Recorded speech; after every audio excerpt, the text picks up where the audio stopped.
Okay, Carolina, here's what we got.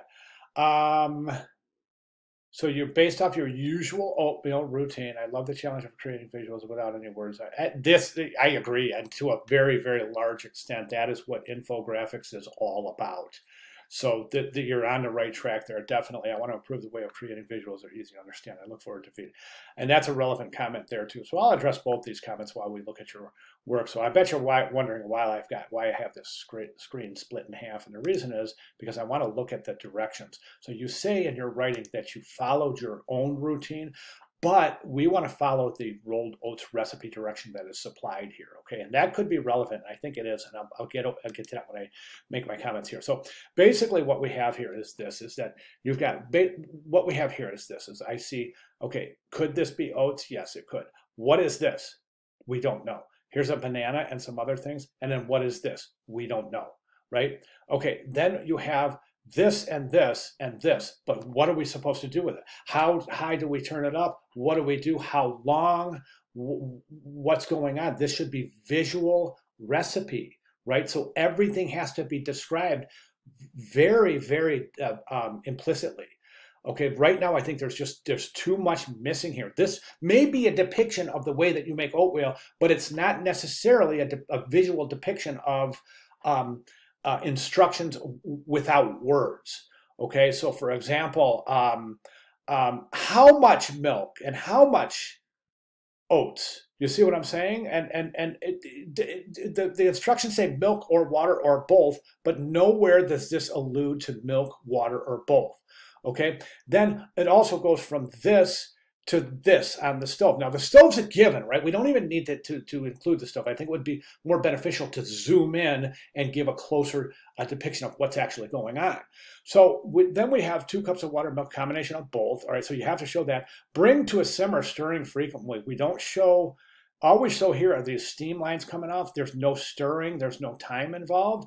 And then over here, you're adding something else, but we don't know what's being added. Okay, then over here, it's back on the pot. So don't forget, we have to add, we bring it to, bring the oats bring to a simmer until the oats become soft, and then you can add your flavorings like salt, butter, and honey. But we need to show that, right? We need to show the salt, the butter, and the honey being added. Then we need to show it going back on simmer for 10 to 20 minutes. Now you're showing this, but this clock to me, it says 2 o'clock. It's not saying 10 to 20 minutes. Do you see what I'm saying? Okay, and then finally you have to add the other goodies, so strawberries and bananas and stuff, but we don't see that here. Do you see what I'm saying? And I'm not real sure exactly what this step could, is that a banana peel? So basically, yeah, so this is a little unclear, and I would like you to rethink this and try to work it out again, okay? Because I don't mean to sound discouraging, but I just want to be as honest as I can, as I don't think it's as effective as it could be.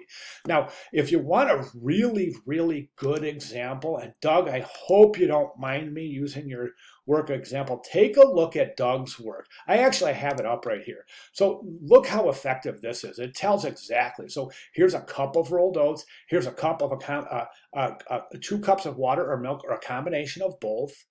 Okay, and then we have pouring those ingredients into the pot, stirring it while bringing it to a simmer. Then we have adding the honey, the salt, the butter. Then we have simmering again for 20 minutes. Then we have adding the goodies and enjoying your oatmeal. So you see, everything is explicitly described here visually. So this is a true visual recipe.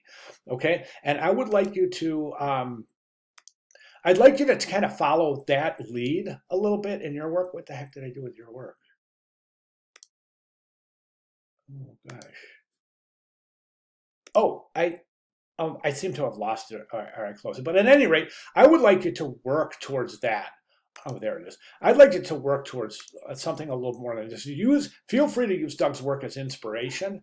But I definitely take a look through the board and look at other examples and see what's working and see what's not, and see if you can start getting some inspiration and some ideas for which to apply to your instructions without words.